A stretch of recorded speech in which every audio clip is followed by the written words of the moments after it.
What's good, Commanders fans? The Commanders have signed two undrafted free agents so far. They just made a signing. It was a corner out of Pitt, so I haven't been able to really look him up. But Sam Hartman, man, he was in college forever. 6 seasons, man. I remember watching a game between him and Sam Howell, and they were just gunslinging out there. It was like a high scoring game. It was like 58-52. I just pulled it up. Looking at the stats from it was 58-55. Back in 2021, Sam Hartman went 25 for 51, 398 yards, 5 touchdowns, and 2 picks. And he ran for 78 yards. Like, people are saying he's slow and he's not athletic, he's not mobile. I think he's a mobile quarterback. He's not like a super dual threat quarterback, but he has some wiggle to him. Like, he can make guys miss. He's not gonna make anybody miss in a phone booth, but if you want him to scamper and just improvise, he can improvise too. Like, I like Sam Hartman. I talked about this on my live stream. Like, all the quarterbacks that I think we would draft in the later rounds. Of course, a lot of people brought up Joe Milton from Tennessee, but he was snagged before we could get him, I think. But I like Sam Hartman as a UDFA, kind of like him versus Jake Fromm battling for that practice squad spot, because it's going to be Jaden and then Mariota, the two quarterbacks. And then I know there's a new rule to keep like three on the active roster or something like that. So it's really going to be, and then Driscoll, we got Jeff Driscoll. He may not make the roster, who knows, or he could be on the practice squad. But Sam Hartman, I like him, man. He can run. He's mobile. Of course, people are talking about him looking like a head and shoulders model and whatnot. But at Wake Forest, man, he was boogie, man. He threw 38 touchdowns, 12 picks one season.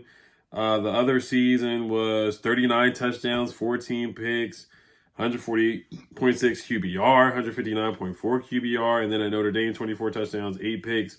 Kind of like a game manager, like, Estime, the running back. He ran the ball a lot. Like, you look at his passing attempts at Wake Forest, 508 passing attempts. They put a lot on his shoulders. Like, they had him drop back a lot at Wake Forest, throwing the ball downfield, various types of throws, throwing the ball downfield, intermediate throws. They had him do a lot at Wake Forest, and they put a lot on his shoulders. He was a team captain at Wake Forest as well. But you look at the attempts at Wake Forest, 508 attempts in 2021, then 428 attempts in 2022, and then it went all the way down to 301 attempts at Notre Dame. They really wanted to run the ball. They focused on that. They had a Drees, and they leaned on him for the most part. They leaned on their running back, and they did beat USC, so he did beat Caleb Williams. They just had the better team at Notre Dame. But Sam Hartman, I remember him playing against Sam Howell, man. He put up big numbers in that game against Wake Forest. He put up some big numbers at Wake Forest. He can throw the ball downfield. Has a solid arm. Just everything about him is solid. Nothing really elite, but just a lot of solid about Sam Hartman. And I think he's a gutsy quarterback. Works hard. Has a little bit of moxie to him. And I like him. I like his work ethic, man. He plays hard. Now, the Senior Bowl, he was awful. He was awful in the Senior Bowl. Like, a couple guys sat out. Like, Michael Penix sat out, and he got the bulk of the snaps. And he didn't play well in the Senior Bowl. He was like 7 for 25.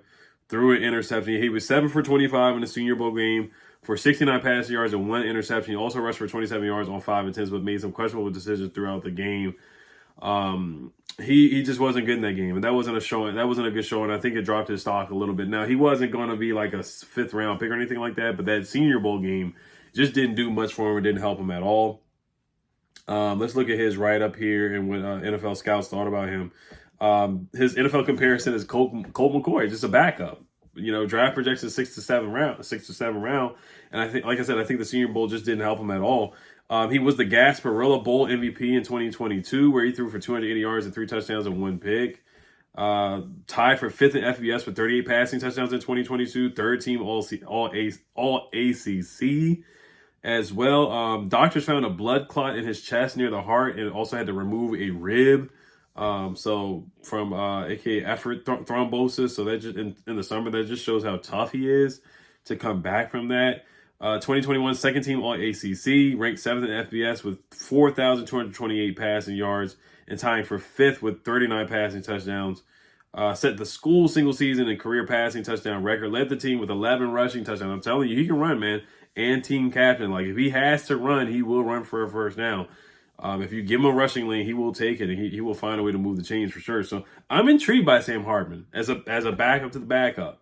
As a Colt McCoy role, I'm intrigued by Sam Hartman. I'm a big fan of him. I like Sam Hartman. I do. I'm intrigued to see him in preseason. We have so many quarterbacks. It's kind of like who's going to get the snaps. Jaden Daniels going to get the snaps. Mariota a little bit. And then you got Driscoll. Then you got Fromm. Now you got Sam Hartman. So like, who's even gonna make the roster? Like they probably will cut. There's just too many arms, because you usually want to have like four. You know, you usually want to have like four quarterbacks in practice.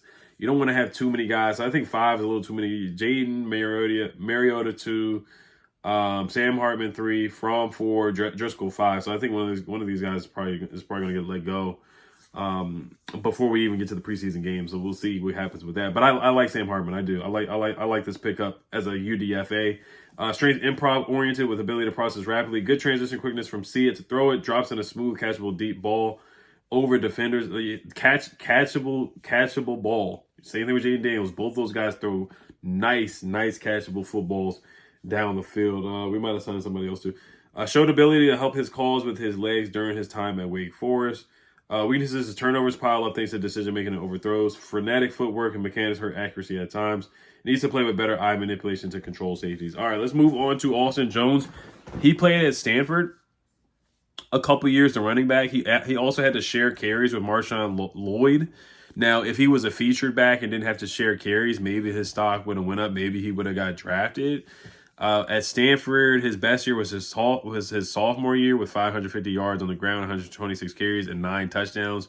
Just had a knack for finding the end zone. As a receiver, 21 catches for 156 yards, so not a bad receiver. Not a bad. He's solid at catching the ball out of the backfield. Not a herky jerky guy that kind of makes you miss or makes you miss in a phone booth, but a tough guy. After the contact guy. It's going to be tough. It's tough to bring him down. He's a strong, stocky kind of guy. 5'10", 201 pounds. Doesn't fumble the football much. Marshawn Lloyd had a fumbling problem a little bit. Did play with Caleb Williams, and also he was coached by Cliff Kingsbury. So there's some familiarity there. Maybe Cliff Kingsbury had put in a word. He put in a word for Zach Ertz. And so maybe he put in a word to pick up Austin Jones because he has familiarity with Austin Jones from last year. But he was good in the red zone. Only a knock on him is that he did not have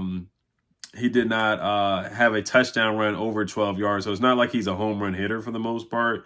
And he's solid catching the ball out of the backfield. But he takes pride in being a blocker out there in pass protection for sure. So he had 1 touchdown catch, and then he had 7 touchdown runs in 2023, 85 carries for 477 yards. The year before that, 135 carries for 705 yards and 5 touchdowns at USC. So I'm going to look at his right up here real quick, and then we'll wrap it up. Strengths displays good recognition of run lane development, talent near goal line to squeeze through tight creases, uses consistent tempo and decisiveness on most carries, willing to stand in and square up blitzing linebackers, like I said, pass protection. He's a stocky guy.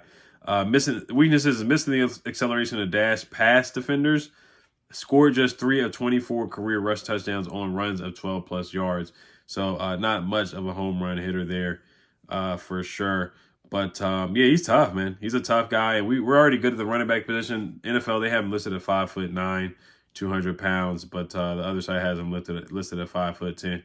But I like both of these UDFA signings. I like I like us getting a back. I kind of do want a back. If they sign another back and free as a UDFA, they got to get a lineman. Like I was alluding before in my last video, a lot of people are kind of upset at the way that Adam Peters has handled the left tackle position.